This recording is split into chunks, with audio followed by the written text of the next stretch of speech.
Once the truck is safely supported, the damaged wheel is removed using a heavy-duty impact wrench or breaker bar.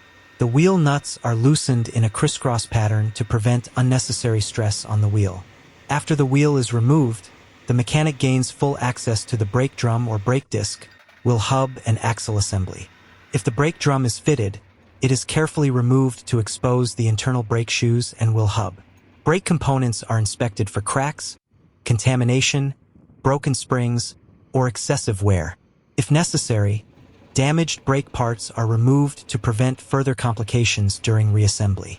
The wheel hub is then examined closely. A severe hub failure may include damaged wheel bearings, broken bearing races, cracked hub flanges, worn seals, or destroyed wheel studs.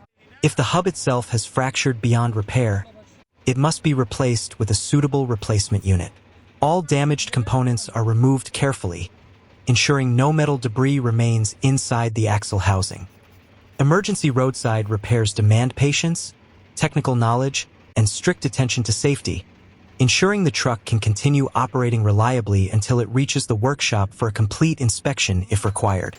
Thank you for watching.